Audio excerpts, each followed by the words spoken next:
আলু নিয়ে আসার ব্যবস্থা করে। তাহলে বীজ ডিলার অবশ্যই গুণগত মানসম্মত বীজের সরবরাহ করবে। আর যারা বালাইনাশকের ডিলার আছে তাদেরকে অবশ্যই মনে রাখতে হবে গুণগত, মানে ওই যে দাম দেখে খালি যদি আমি মনে করেন কম দামে একেবারে লো কোয়ালিটির ওষুধ বিক্রি করলাম কিন্তু আমার কাজ হলো না, কোনো লাভ হবে না। আপনি ভালো ওষুধ নিয়ে আসেন, ভালো কোম্পানির ওষুধ নেন, কিন্তু আপনাকে কৃষককে ন্যায্য মূল্যে এবং কোনো এমন প্রোডাক্ট দিবেন না যেটা আপনার ক্ষতি বেশি করে। যেমন আমি বলবো না আমার তো নাই, এখানে কিছুদিন আগে আমরা এটা করছি করছি, যেমন কার্বোফ্রান জাতীয় একটা আমরা প্রোডাক্ট পাইছি। এই প্রোডাক্টটা কিন্তু কি করতে হবে, এটা ব্যবহার করা যাবে না।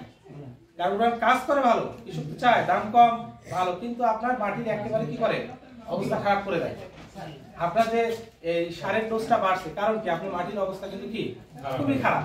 এই কার্বোফ্রান জাতীয় ওষুধ আপনি যেটা আপনি জানতেছেন যে সরকার নিষিদ্ধ করে দিয়েছে, সেটাকে কি করতে হবে, বিক্রয় করা যাবে না আপনার। এবং সার ডিলার যারা আছেন অবশ্যই ন্যায্য মূল্যে কৃষক যাতে সার পায় আপনাকে সেটা নিশ্চিত করতে হবে। এইটা হলো আপনাদের যারা বিক্রয় উপকরণ বিক্রেতা আছেন তাদের মেইন কাজ। এবং বাকি তো যে এই প্রোগ্রাম যখন হবে প্রশিক্ষণ, ওইখানে কিন্তু আপনাদেরকে আসতে হবে। যেমন আপনি যে বিক্রেতা, আপনি যে কীটনাশক বিক্রি করবেন, আপনাকে কি জানতে হবে না ভাই মাজরা পোকাটা কেমন করে ক্ষতি করে? হ্যাঁ, জানতে হবে না? তাহলে আপনি যদি নাই জানেন যে ব্লাস্টের লক্ষণ কি, পসারি কিভাবে হয়, পসারি কখন ছড়ায়, আপনি যদি না জানেন তা আপনি ওষুধটা দিবেন কিভাবে? তাহলে আপনাকে কি করতে হবে, এই যে প্রশিক্ষণগুলো আসতে হবে, এসে এগুলা সম্পর্কে জানতে হবে।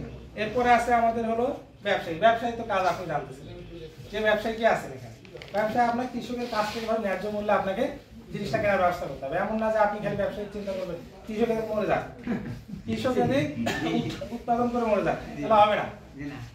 সবাইকে সাথে নিয়ে চলতে হবে। আপনাকে অবশ্যই এটা কি হতে হবে,